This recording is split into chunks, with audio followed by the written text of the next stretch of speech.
যারা নবীকে ভালোবাসবে তারাই চিনবে, যারা চিনবে না তারা একটা কথাই বলবে, লা আদরি লা আদরি লা আদরি, আমি জানি না, আমি জানি না। কুনতু তুরাবা, আমি যদি আবার মাটি হয়ে যেতে পারতাম, আমি যদি আবার মাটি হয়ে যেতে পারতাম। এইভাবে সে ক্রন্দন করতে থাকবে। এবার ফেরেশতা মালাকুল আমার ভাইরা, মালিক ফেরেশতা তাকে টানতে টানতে জাহান্নামের দিকে নিয়ে যেতে থাকবে। এই জন্য আশেক লাগছে, আশেকেরা অল্প কথাই বুঝে ফেলে, মুনাফিকরা হেদায়েত ভাই নাই কপালে। আশেকেরা টেনে নবী নিবেন বুকে, আশেকেরা টেনে নবী নিবেন বুকে, বলেন স্বাদ মেটে না রওজা দেখে, রওজা দেখে, রওজা দেখে স্বাদ মেটে না, রওজা দেখে, রওজা দেখে। কি উপমা দিব আমি আমার মুখে, হায়রে কি উপমা দিব আমি আমার মুখে, বলেন স্বাদ মেটে না রওজা দেখে, রওজা দেখে, রওজা দেখে স্বাদ মেটে না রওজা দেখে। এ আমার জাকির ভাইরা, দিলের কানটা লাগায় দেন। কেন আমি রওজা শরীফ দিয়ে আমার আলোচনা শুরু করতেছি? আমার রাসূল করিম সাল্লাল্লাহু আলাইহি সাল্লামের পবিত্র রওজা শরীফের উপরে একখানা আয়াত, একখানা হাদিস মোবারক লেখা রয়েছে, মান জারা কবরি ওয়াজাবাত লাহু শাফাতি। সুবহানাল্লাহ পড়বেন না? যেই ব্যক্তি শুধুমাত্র কেবলমাত্র আমি নবী রওজা শরীফ যাওয়ার উদ্দেশ্যে বাড়ি থেকে রওনা হবে, ওয়াজাবাত লাহু শাফাতি, ওই লোকটার জন্য কাল কিয়ামতের ময়দানে, কাল কিয়ামতের ময়দানে আমি নবীর জন্য ওয়াজিব হয়ে যায় শাফায়াত। একটা জবানও বন্ধ রাখবেন না, চিৎকার মেরে বলেন না ইয়া রাসূলুল্লাহ। আর জোরে বলেন আল্লাহু আকবার। কেন রওজা রওজা বলবো না? কেন নবী নবী বলবো না? যেই নবীরে ভালোবাসলে পরে নামাজ রোজা হজ যাকাত কিছুই লাগে না। নবীর আমার ঈমান, নবী আমার আমল, নবী আমার সমস্ত কিছু। কেন বললাম? একটা বেদুইন, একটা কাট্টা কাফের আমার নবীজির জুতা মুবারকের খেদমত করার বদলতে আল্লাহ রাব্বুল আলামিন তার তাকদীরে, তার কপালে কালেমা নসিব করাইয়া 10 বছর পরে তার জান্নাত যদি দিতে পারেন, আমরা নবীর আশিক হইয়া মুসলমান হইয়া আপনারা বলেন নবীরে যদি ভালোবাসার মতো বাসতে পারি, আল্লাহ তাআলা আমাদেরকে মাফ করতে পারে কি পারে না? আর একটু জোরে বলেন না, পারে কি পারে না? নবী আমার জান, নবী আমার প্রাণ, বলেন নবী আমার জান, নবী আমার। আরে ওই নবীকে লাখো কোটি দুরূদ সালাম, নবী আমার জান, নবী আমার প্রাণ, বলেন নবী আমার জান, নবী আমার জান। নবী আমার সাহাবীদের মধ্যে আলোচনা করতেছে, ওরে আমার প্রিয় সাহাবীরা তোমরা শুনে নাও, আমি নবী তখনও ছিলাম, এখনো আছি। যখন আমার পিতা আদম আলাইহিস সালাতু ওয়াস সালাম মাটির এবং পানির ভিতরে, কাদার ভিতরে খামি অবস্থায় রয়েছে, কুনতু আদম মাইনা মাইয়াতিন, পানি এবং মাটির ভিতরে যখন কাদা অবস্থায় খামির হচ্ছিল, এইবার লটাপটি কাঁদছিল, আমার নবী বললেন তখন আমি নবী হিসেবেই ছিলাম। জোরে বলেন না সুবহানাল্লাহ। এইটার ব্যাখ্যা কিভাবে আমার নবী জান্নাতে আদম আলাইহিস সালামের সাথে ছিলেন শুনেন। এই ব্যাখ্যাটা দিতে যাইয়া জগৎ বিখ্যাত মুহাদ্দিস আল্লামা মোল্লা কারি হানাফি রহমতুল্লাহি আলাই, তিনি তার কিতাবের ভিতরে বলছেন, এই হাদিসখানা অসংখ্য কিতাবের ভিতরে কমপক্ষে 27 খানা হাদিসের কিতাবের ভিতরে আসছে, যখন আমার নবীজি সহ तमाम মখলুকাতের সমস্ত রূহটাকে, মানব জাতিকে সহ সমস্ত আল্লাহ যা যা সৃষ্টি করবেন আদম আলাইহিস সালামকে শিক্ষা দেওয়ার জন্য তার সামনে আনা হলো। আদম আলাইহিস সালাম জানতে পারলেন এইটা গাছ, এইটা পাখার, এইটা নদী, এইটা নথ, সব কিছু আল্লাহ তাআলা ফেরেশতাদের সামনে শিখাইতেছে। হঠাৎ করে আদম আলাইহিস সালাম প্রশ্ন করলো, ইয়া রাব্বি মান হাযা? সুবহানাল্লাহ বলবেন না? আদম আলাইহিস সালাম বললেন, ওহে রব, ওই যে উজ্জ্বল একটা নক্ষত্র দেখা যাইতেছে, এই নক্ষত্রটা কি? মান হাযা, তা কি, উনি কে? তখন আমার আল্লাহ রাব্বুল আলামিন বললেন, উনি হচ্ছেন হাযা আহমদ, হাযা আহমদ, হাযা ইবনুকা আহমদ। সুবহানাল্লাহ বলবেন না? বারবার বললেন, হাযা ইবনুকা আহমদ, সে তোমার সন্তান আহমদ, সে তোমার সন্তান আহমদ। সুবহানাল্লাহ বলেন না? এই মাত্র আদম আলাইহিস সালামকে সৃষ্টি করেছেন, এই মাত্র তাকে লেখাপড়া শিখাইতেছেন। লেখাপড়া শিখানোর মধ্যে সন্তানকে পরিচয় করাইতেছে বাবার কাছে। তার মানে বোঝা গেল সৃষ্টি কি বাবা আগে নাকি ছেলে আগে? সুবহানাল্লাহ বলবেন না? আমার নবী বললেন, আদম আলাইহিস সালাম সৃষ্টিরও অনেক পূর্বে আমি নবী আল্লাহকে আমাকে সৃষ্টি করেছেন। এমন কি আন্না আউয়ালাহান নূরান সাতিয়ান, আমার আল্লাহ রাব্বুল আলামিন সমস্ত সৃষ্টির আগে আমি নবীকে নূর হিসেবে সৃষ্টি করেছেন। জোরে বলেন না সুবহানাল্লাহ। আমার আল্লাহ রাব্বুল আলামিন এরপরে কি করলেন? বললেন, সে তোমার ইবনুকা আহমদ, তার নাম হলো মুহাম্মদ রাসূলুল্লাহ সাল্লাল্লাহু আলাইহি ওয়াসাল্লাম। তোমার সন্তান মুহাম্মদ তোমার সকলের পূর্বে আসছে, কিন্তু দুনিয়াতে সবার পরে তিনি তাশরীফ আনবেন। ও আদম, তুমি কি বলতে চাও? আদম আলাইহিস সালাম বলে, আল্লাহ, এই নূরটাকে আমার সেকেমে দাও। মোল্লা আলী কারি শারহে হানাফি রাহমাতুল্লাহ আলাইহি তিনি বলতেছেন, তখন আমার পৃষ্ঠদেশে আদম আলাইহিস সালাম বললেন, আমার পৃষ্ঠদেশে নবী মুহাম্মদ রাসূলুল্লাহ সাল্লাল্লাহু আলাইহি ওয়াসাল্লামকে নূরকে ট্রান্সফার করা হলো। সুবহানাল্লাহ, সুবহানাল্লাহ। এরপর আমার আল্লাহ রাব্বুল আলামিন আমার একটা ভুলের কারণে, একটা মাত্র ভুলের কারণে আমাকে জান্নাত থেকে বিতাড়িত করা হলো গো।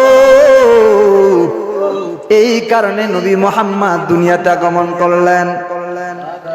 মোল্লা আলী কারি বলতেছেন, মোল্লা আলী কারি রাহিমাহুল্লাহ বলতেছেন, আমার নবীজি রাহমাতাল লিল আলামিন ওই না নূহ নবীর কিস্তির মধ্যে থাকার কারণে আল্লাহ রাব্বুল আলামিন একজন নয়, দুইজন নয়, হাজার হাজার মানুষ, হাজার হাজার দেবদেবী, হাজার হাজার পশু পাখি সমস্ত কিছুকে বিলীন করে দিলেন, ধ্বংস করে দিলেন।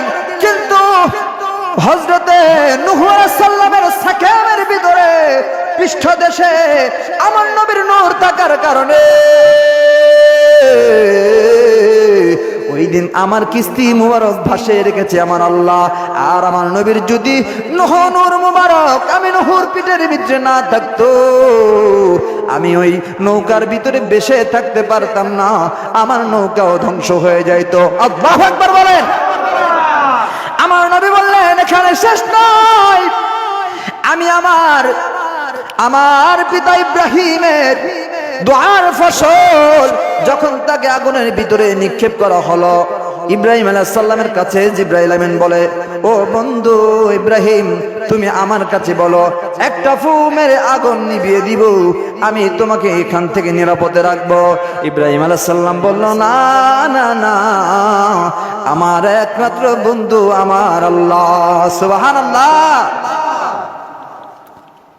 খলিলকে আগুনে দিল নমরুদ বেঈমান, হায়রে নমরুদ বেঈমান, জ্বলন্ত আগুনের মধ্যে, জ্বলন্ত আগুনের মধ্যে ফুল বাগান সাজাইলি মাওলা তুই রে তুই, বলেন না তুই রে তুই, আওয়াল ও আখেরে মাওলা তুই রে তুই। সুবহানাল্লাহ বলেন না?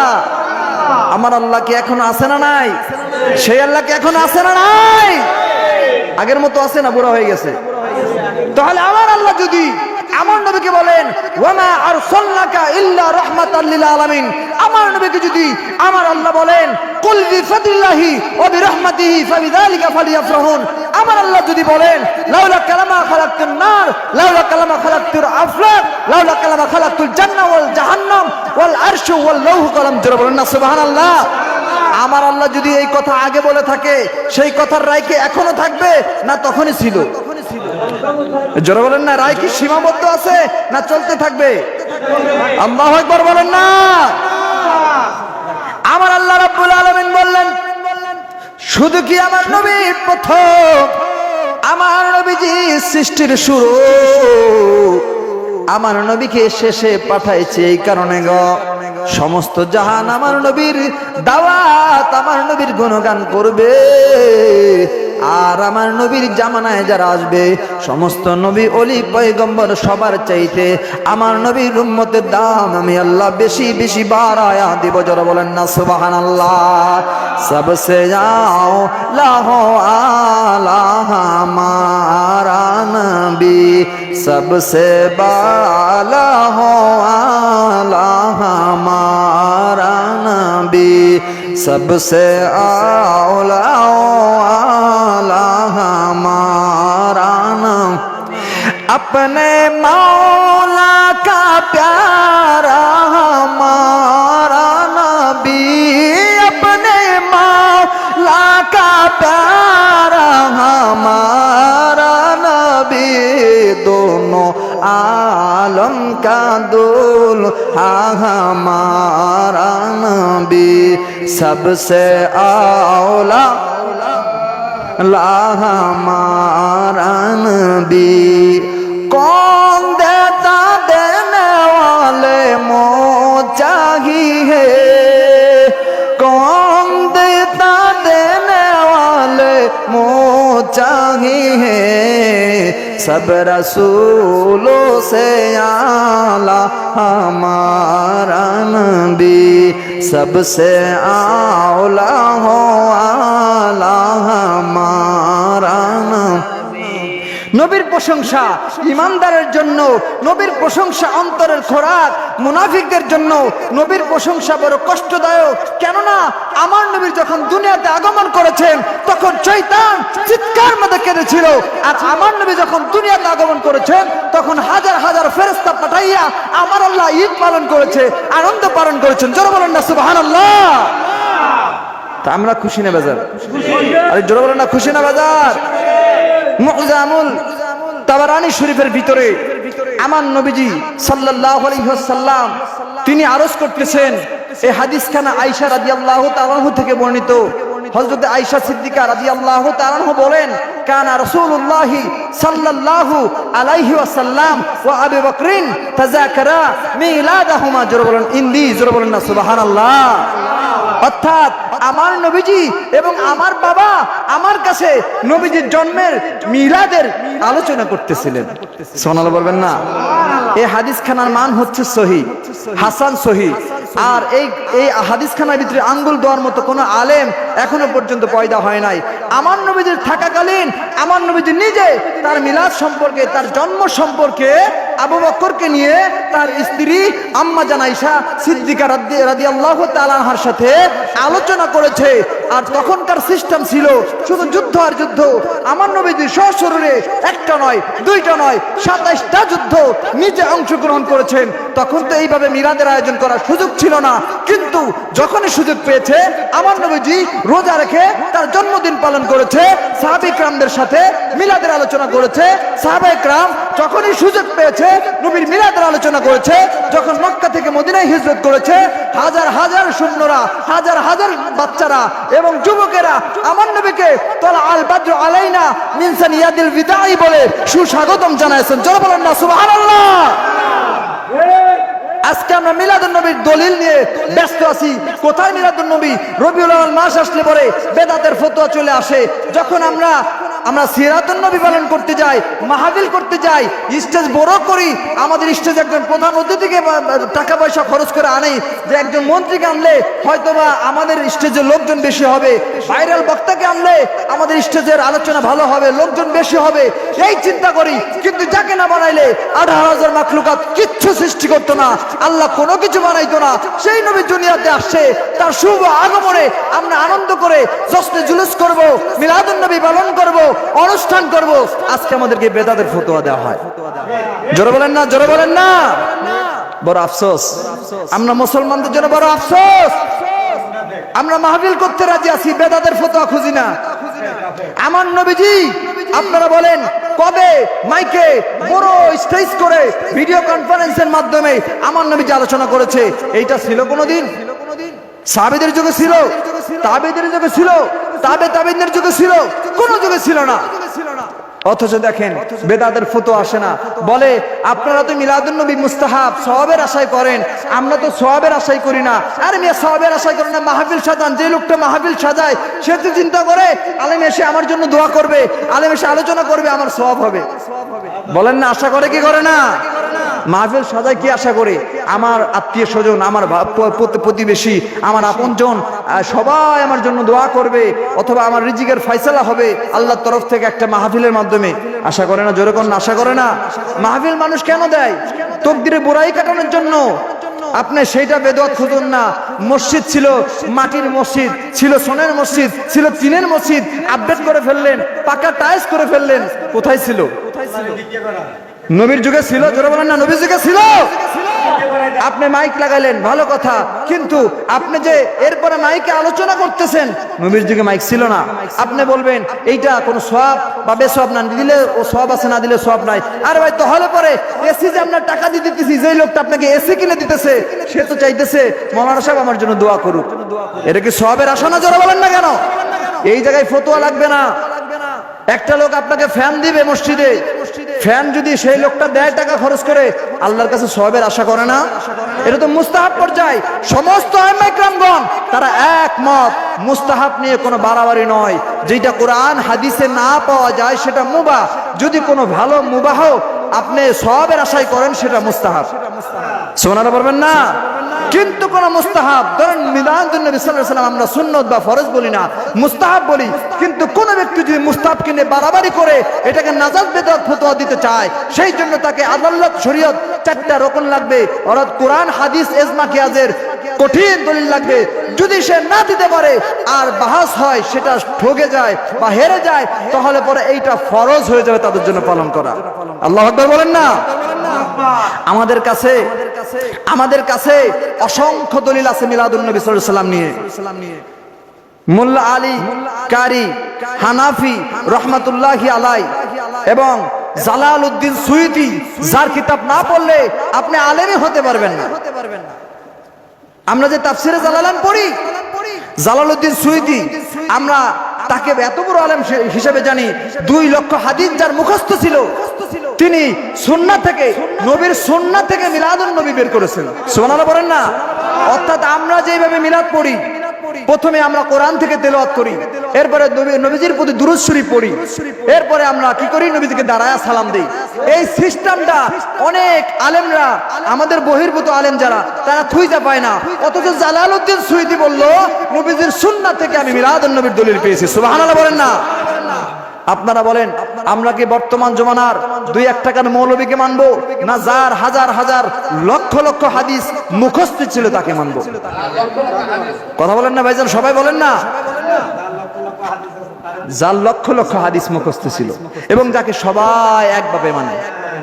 প্রিয় ভাইরা আমার, এখন অত বেশি দূর যাওয়ার দরকার নাই। আজকে আমাদের সমাজে যারা মিলাদুন নবীর কটাক্ষ করে, তাদের মধ্যে কিছু আলেম আছে, আমরা আলিয়া, তারা আমাদের উল্টা। তাদের সকলের উস্তাদের উস্তাদ আশরাফ আলী থানভী, তিনি নামাজ শিক্ষা দিতে যাইয়া তার ওই গ্রন্থের ভিতরে অসংখ্য বার, অগণিত বার ইয়া নবী সালাম আলাইকা, ইয়া রাসূল সালাম আলাইকা, সালাওয়াতুল্লাহ আলাইকা বলে নবীকে ডাকছেন। জোরে বলেন না সুবহানাল্লাহ? আজকে তার উম্মত, তার মুরিদ হইয়া, তার শিষ্য হইয়া আপনারা বলে মিলাদুন নবীর দলিল পাই না। আবার যারা তাবলীগী নিসারা আছেন, তাবলীগের প্রতিষ্ঠাতার নাম ইলিয়াস নেওয়াতি, তিনার ফিরের নাম রশিদ আহমেদ গঙ্গোবী, তিনার ফিরের নাম হাজী ইমদাদুল্লাহ মুহাজির মাক্কি। আর একজন উস্তাদ আছে দেওবন্দি প্রতিষ্ঠাতা কাসিম নানুতুবি, তিনার ফিরের নাম হাজী ইমদাদুল্লাহ মুহাজির মাক্কি। সুবহানাল্লাহ বলবেন না? সে হাজী ইমদাদুল্লাহ মুহাজির মাক্কি এবার দলিল শুনিয়া নেন।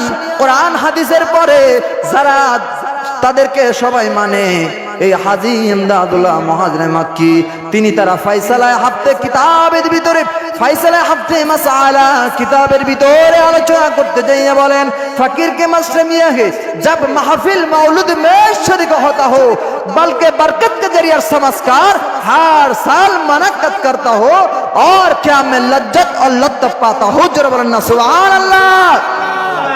এই ফকিরের এই বাসনা নিয়ত যদি কখনো কোথাও মিলাদ মাহফিলের আয়োজন হয়, কোথাও মিলাদ মাহফিলের অনুষ্ঠান হয়, এই মিসকিন সেখানে যাইয়া উপস্থিত হইয়া যায়। সুবহানাল্লাহ বলেন না। আর আমি অতি বরকত মনে করে প্রতি বছর আমার বাড়িতে মিলাদের নবী মিলাদ এবং ক্যামের আয়োজন করে। মিলাদ এবং ক্যাম আজকে তারা অনেকে মিলাদ মানে কিন্তু বৈশা বৈশা ক্যাম করতে চায়। এ মূর্খের বাচ্চারা, তোমরা বোধহয় জানো না ক্যাম শব্দের অর্থই দাঁড়ানো। ক্যাম শব্দের অর্থ কি? বলে আমরা মিলাদ পড়বো কিন্তু দাঁড়াবো না, কয় বৈশা বৈশা মিলাদ পড়বো, কিয়াম করবো না, কিয়াম করবো বসে বসে। আরে কিয়ামত হইতে দাঁড়ানো, কিয়ামত হইতে দাঁড়ানো সেইটাই বুঝে না। প্রিয় ভাইরা আমার, মসজিদে আজকে তারা সুন্নি বলে ঢুকতেছে, আমরা যখন তাদেরকে চিহ্নিত করে দেয় তখন আমাদের সাথে মিশে যায়, মিলাদুন নবী পালন করে, কনফারেন্সে মিলাদুন নবী করে। আর যখন মসজিদের ভিতরে ঢুকে যায়, অবস্থার যখন বিগতি দেখে তখন তারা ইশারা ইঙ্গিতে বলে আমাদেরকে তো মিলাদুন নবী নিয়ে পড়ে থাকলে হবে না, আমাদেরকে আমল করতে হবে, আমাদেরকে নামাজ পড়তে হবে, আমাদেরকে রোজা করতে হবে, আমাদেরকে হজ করতে হবে, যাকাত প্রদান করতে হবে, ফিতরা দিতে হবে। এরকম বলে কি বলে না বাবারা? দান সদকা নামাজ রোজা হজ যাকাত যাহাই কিছু করেন না কেন, যদি হব্বে রাসূল তাজমে রাসূল আপনার অন্তরে না থাকে, আমি বলবো ভাইরা 100 কেজি দুধ যদি দেন আর তার ভিতরে যদি 1 ফোঁটা চুনা ছাড়িয়া দেন, আপনারা বলেন ওই দুধটা কি আর হালাল থাকবে নি? হালাল থাকবে? একটু জোরে বলেন, হালাল থাকবে? 100 কেজি নয়, 1 লক্ষ কোটি যদি গ্যালন ভরে ভরে দুধ এনে আপনি এখানে দাঁড়িয়ে আমার ভাইরা তদারকি করেন, তার ভিতরে একমাত্র ফোঁটা চুনা দিয়া দেন, ওই দুধ যেরকম ভাবে হারাম হয়ে যাইবে, আপনি হাজার হাজার লক্ষ লক্ষ কোটি কোটি নামাজ আগারাকাত নামাজ পড়ে যান, রোজা করে যান, হজ করে যান, কিন্তু মনে মনে নবী শানে কটূক্তি করবেন, হুব্বে রাসূল লাগবেন না, তাজমে রাসূল লাগবেন না, গোস্তাকে রাসূলের মামার বাড়া গোস্তাকে রাসূলের বেয়াদবি করবেন, আমার মনে ওই যে একই ধরনের আপনার ঈমানটা ওরকম ভাবে হারাম হয়ে গেল, আপনার ঈমানটা চুরু হয়ে গেল। যেমনি ভাবে 100 কেজির দুধের ভিতরে 1 ফোঁটা চুনা দিলে হারাম হয়ে যায়, আপনি যত আমল করেন, যত নামাজ পড়েন, যত রোজা করেন, আমার নবীর ইনকার করার কারণে, নবীর মিলাদকে বেদাত বলার কারণে, নবীর মিলাদের তাবারুককে গু বলার কারণে আপনার ওই নামাজ রোজা সমস্ত কিছুই বৃথা, জিরো হয়ে যাবে। জোরে বলেন না আল্লাহু আকবার।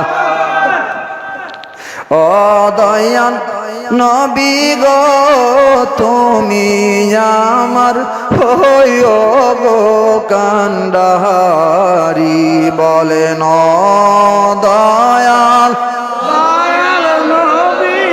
তুমি আমার হইও গো কান্ডা, তোমার নামের প্রেম সাগরে, তোমার নামের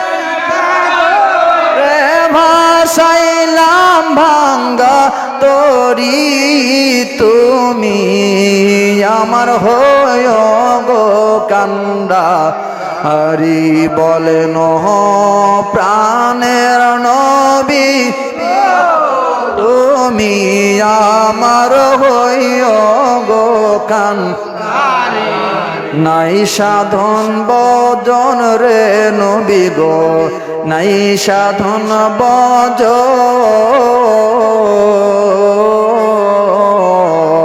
কি ধন আছে কি ধন দিয়া আমি রাগব তোমার মন, পাপীর হৃদয় শীতল হয় তোর, পাপীর হৃদয় শীতল হয়, আরে দেখতাম যদি নবী তোমারে, তুমি আমার হয় গো কান্ডারি, রি বলেন প্রাণের নবী গো, তুমি আমার হয় গো কান্ডারি, বলেন তুমি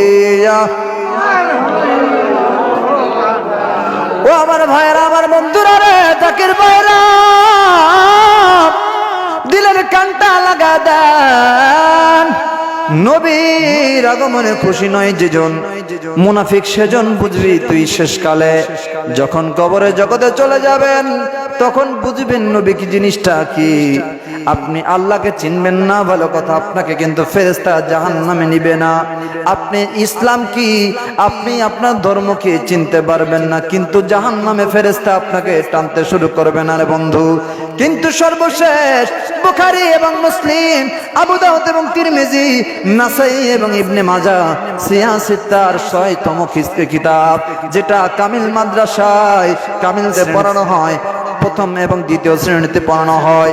এই কিতাবের সমস্ত উদ্ধৃতিতে এক কথা আছে, যখন আপনি শেষ প্রশ্নটা না পারবেন, মান হাযা রাজুল, মান হাযা রাজুল ওয়া মান নাবিয়ুকা, ওয়া মান নাবিয়ুকা, ওয়া মান নাবিয়ুকা, আল্লাহু আকবার বলবেন না? যখন নবীকে সামনে দাঁড় করাইয়া মান হাযা রাজুল, আমার নবীকে দেখাইয়া বলবে এই লোকটাকে, অথবা তোমার নবীকে। আর আমার নবীরে যারা ভালোবাসবে না, নবীকে তারা চিনতে পারবে না, নবীরে যারা তাজিম করবে না, নবীকে তারা বুঝতে পারবে না, নবীকে যারা ইশক করবে না, নবীকে তারা বুঝবে না। যারা নবীকে ভালোবাসবে তারাই চিনবে, যারা চিনবে না তারা একটা কথাই বলবে, লা আদরি লা আদরি লা আদরি, আমি জানি না, আমি জানি না। কুন্তু তুরাবা, আমি যদি আবার মাটি হয়ে যেতে পারতাম, আমি যদি আবার মাটি হয়ে যেতে পারতাম। এইভাবে সে ক্রন্দন করতে থাকবে। এবার ফেরেশতা মালাকুল মেলা, আমার ভাইরা, মালিক ফেরেশতা তাকে টানতে টানতে জাহান্নামের দিকে নিয়ে যেতে থাকবে। তার ডানের মাটি বামে আসবে, বামের মাটি ডানে আসবে, একটা জোরে চাপ মেরে খণ্ড বিখণ্ডিত করে দিবে দেহখানাকে। এ বন্ধু, আমরা অনেকে কবর খুলে সঙ্গে সঙ্গে দেখবো লাশটা ভালো আসে, কিন্তু আমরা তার ইফেক্টও বুঝতে পারবো না। কেননা 40 কদম যাওয়ার পরে আমাদের মন কান্নাকের প্রশ্নের জবাব শুরু হয়ে যায়। তারপরে নাকি এত শাস্তি হয়, কেন আমরা বুঝতে পারি না?